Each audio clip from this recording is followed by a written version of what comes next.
Well, Yvette, I'm glad you're here because I get to like take the opportunity to apply the Scibabe label Oh to dear. a lot of just a lot of these questions that come up time and time again. No matter how often we talk about the bimodal nature of sex, or no matter how often we talk about the kind of junk science behind porn and Yeah. sex addiction. These myths are just Oh. so prevalent, and so I'm hoping you Ah. can maybe walk us through a Yeah. little bit around this industry and some of the bullshit that goes with it. So as a normal scientist does, I run a podcast in which we review the plots of pornos because I had a normal Science. childhood. Yeah, science. No, so we watch long form porns, like we've watched a 4 hour and 13-minute long full season of an Archer live action parody porn. It was amazing. That's They it remarkable. so Tommy we actually have a favorite actor, not actor as in terms of his acting. He's SAG-AFTRA, like he does actual acting outside, like with his clothes on outside of porn. Tommy Pistol is amazing. He's actually a good actor, and he played like the voices he does. Like he sounded exactly like the voice actor who does Archer, but like it was, and the name of the parody was Striker, but like he also he also played Horat in the Borat parody, and from that we birthed. I promise I'm going to get into porn addiction in a minute, but I need to tell you This feels why. important. Yeah, tell the I need to people. tell you why porn is amazing and why there is something fun and delightful to the ones with a script. From Horat and from Tommy's acting was birthed the Horat challenge. What we want people because he stays in character while he's having sex, and that's the only time we ever watch the sex. That's the secret to porn reviewing is we don't actually watch the sex. We just watch we literally just watch the plot. Like I mean, if we watched all of the sex, it would chafe way too much. Anyways, Right. but this is the Horat challenge. When you're at that special moment and things are getting really heated and things are getting really close, just try to take the moment to say with all the conviction you can muster, very nice, and see if everybody in the room can keep their swing going. And if you cannot, you have to admit that there is acting in porn. I'm not wrong, and you know it. So, Yeah, and here's little the thing. tip for all of our edgers and gooners out there. Oh yeah. Now here's the thing. I like at one point there was one time I was having some sexy times with my husband, and the thought popped into my head: take the Horat challenge. Take the Horat, and I could not get the words out. I'm like, man, there is actually, and it made me realize, like, yeah, there's some fucking acting in porn. Anyways, but as for porn addiction, let's get on to that. We actually had a porn researcher on our show, and she's like, no, there's no such thing. It's just there doesn't seem to be like, yeah, like you can take anything that gives you a little hit of dopamine and say this causes an addiction. But the types of things that cause a real, like, significant, holy crap, you're going to be, hitting the button on the hamster's going to hit the button on the wheel type dopamine spikes are cocaine. Like it's not the same as cocaine and opiates and all the other things. We also like to say that sugar causes an addiction. Mm-hmm. Sugar itself doesn't cause addiction. We actually can form more of more of an addictive behavior with food as a whole than we do with just one macronutrient. So that's a fun little aside. But no, like people are not addicted to porn.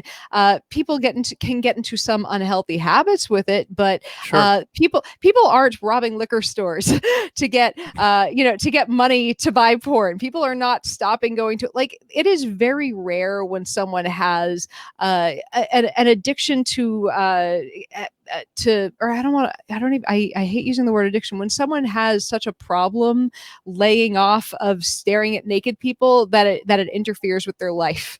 This is not the case for drugs, for alcohol, for other substances. So when I hear people say there's porn addiction's a thing, it's like, no, I think when people, it always seems to be people who are, how to phrase this nicely, rich old white guys with a lot of, with just access and time that are like, sorry, I struggled with addiction to access to really gorgeous women and to time with my left hand. Like, this seems to be the case every time someone says they have a porn or sex addiction. It's to make up for an affair they had or for neglecting their family. Like, it's never just some person who jerked off a little bit too much after work, like, and missed dodgeball practice. I'm just saying.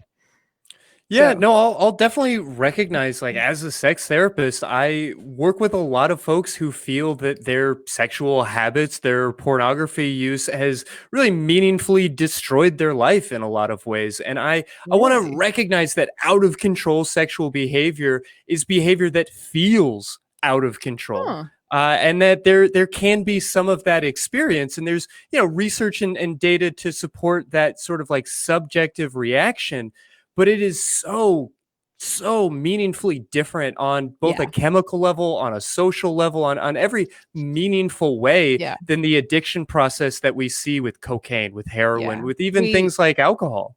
We cheapen the word addiction when we try to say.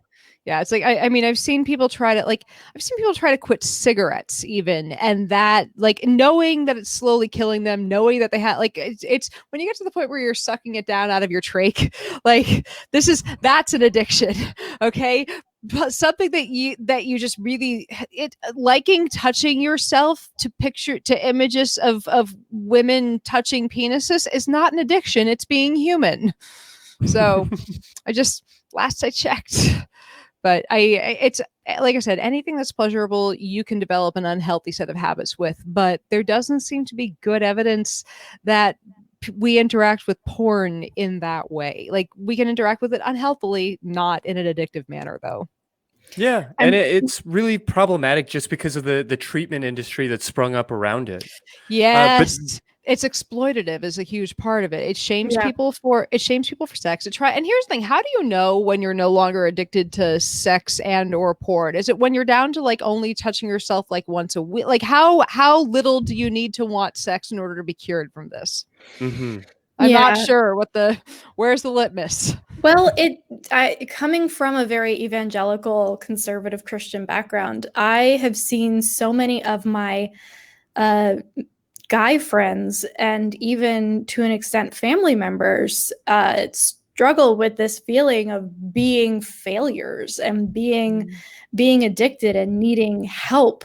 And it's really, like, connivingly smart on behalf of this industry that preys on, you need to come to church every Sunday and cleanse yourself spiritually and have things to be guilty about that will spur you to, cling tighter to this set of rules that we've laid out for you, than to find something as ubiquitous and as human as enjoying sex and enjoying masturbation and saying, oh, that's bad, and if you do it more than X times, then it's an addiction, and the only cure is spiritual. Which, okay, like, that by itself should be a flag that it's not actually an addiction. If you're saying this is an addiction and the cure is spiritual, the cure is prayer, the cure is being cured of your sins, like, that by itself, like, throws the whole, like, medical concept of addiction for this into shadow for me. I feel like prayer will work just as well for porn addiction as it worked for ending school shootings, as it's worked for hoping that Trump will die of COVID. I mean, survive COVID. Sorry. I would never hope for the other thing. Well, it is a complex idea, because we have this society that is full of people that want and or need sex or sexuality of some sort. I mean, we're here doing this show for a reason, right? If this was just a silly part of ourselves that we could, put it away in a box and get rid of forever, so much of our world would change. The reality is we need sexuality. Many of us do, in various forms, in various ways, and to various degrees. But as a society, it's an important part of who we are. And there are so many roadblocks, so many barriers, and so many things that get in the way that it creates this very aberrant and oftentimes harmful or damaging behavior for many of us. I like to liken porn to golf. It can be very expensive. It can take up a ton of your time. It can get in the way of your relationship, but it's not inherently addictive in any kind of meaningful way. I was about to say, and there's a joke here about stroke number. Yeah, stroke numbers about old white guys. I mean, there's a lot to work with there.